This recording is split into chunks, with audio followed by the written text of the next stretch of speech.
W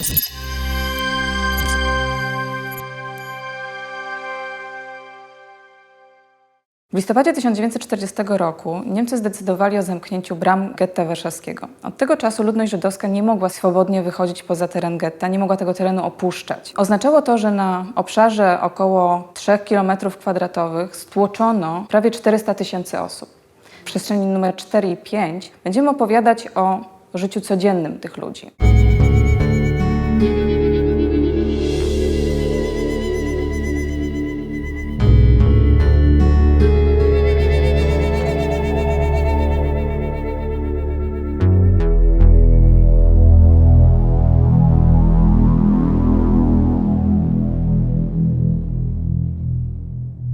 Funkcjonuje takie przeświadczenie, że ludność żydowska w gettach oczekiwała na zagładę.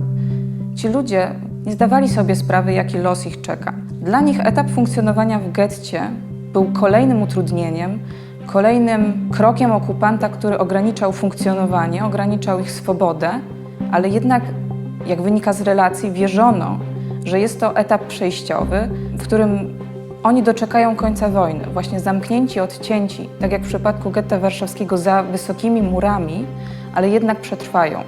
I dlatego też starali się odtworzyć w miarę możliwości to funkcjonowanie sprzed okresu istnienia getta. Starali się odtworzyć instytucje, w których mogliby załatwiać różne sprawy, starali się odtworzyć instytucje samopomocowe, które pomagałyby osobom biednym, ubogim, sierotom, starszym.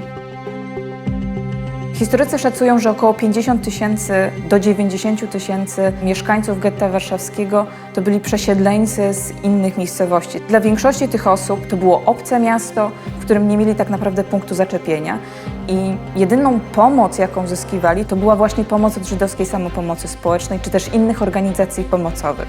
Istniała potrzeba tworzenia oddzielnych punktów, azyli dla tych osób.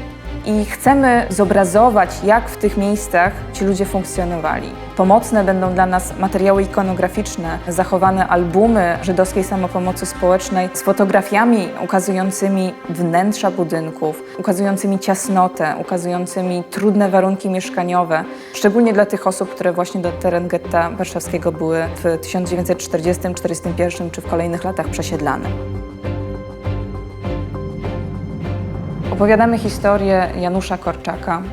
Opowiadamy historię sierocińca, którym wraz ze Stefanią Wilczyńską kierował. Opowiadamy historię dzieci, które były w tym sierocińcu. I właśnie przez pryzmat takich historii indywidualnych staramy się ukazać, jak ta instytucja w getcie funkcjonowała, z jakimi problemami, dylematami każdego dnia się borykała. Będziemy odnosić się do funkcjonowania Judenratu. Zdajemy sobie sprawę, że często pracownicy Judenratu czy Policji Żydowskiej w powojennej świadomości zyskują miano kolaborantów. Staramy się pokazać różnorodność postaw, zachowań zarówno pracowników Judenratu z Adamem Czerniakowem, przewodniczącym tej instytucji na czele, z pracownikami Żydowskiej Służby Porządkowej czy Policji Żydowskiej, jak ta formacja jest nazywana, i też jak ta postawa, jak podejście tych ludzi zmieniało się w czasie, bo inaczej sytuacja wyglądała na początku funkcjonowania getta, a inaczej w kolejnych latach, kiedy codzienna walka o przetrwanie nabierała tempa.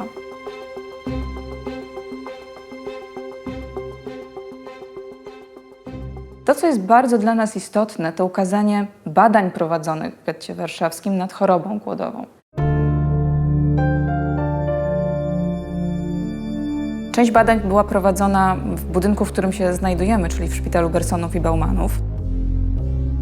Głód był takim elementem codzienności, czynnikiem, który bardzo mocno determinował życie mieszkańców getta warszawskiego.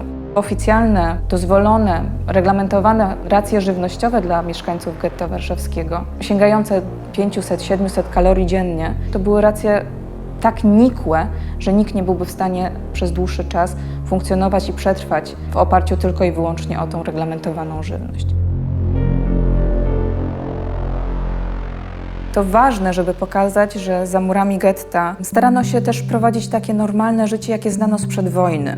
Chcemy pokazać różnorodność dostępnych form życia kulturalnego społeczności żydowskiej.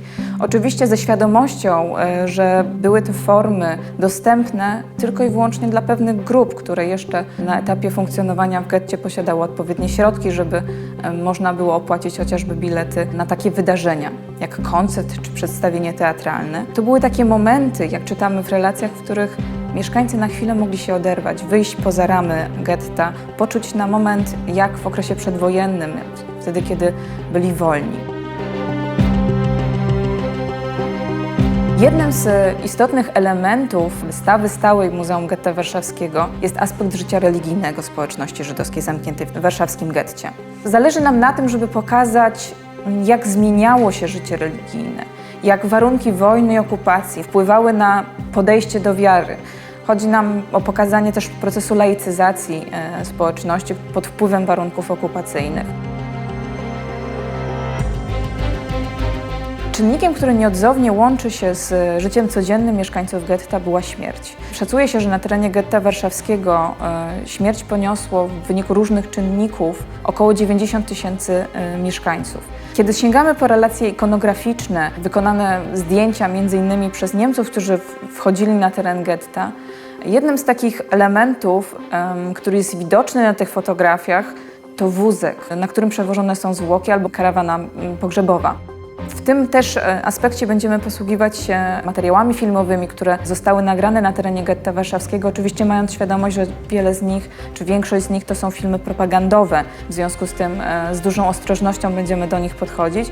Niemniej ten materiał obrazuje bardzo istotny sposób właśnie też trudne elementy codzienności, ale elementy, które były każdego dnia z ludnością zamkniętą na terenie getta warszawskiego.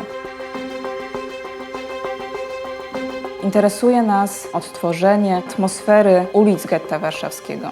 Atmosfera ulicy, tego zatłoczonego miejsca, w którym nigdy nie było ciszy, jest dla nas bardzo ważna. To chcemy w jednej z naszych przestrzeni zaprezentować. Nazywam się Martyna Grącka-Rejak, jestem historyczką, judaistką i edukatorką.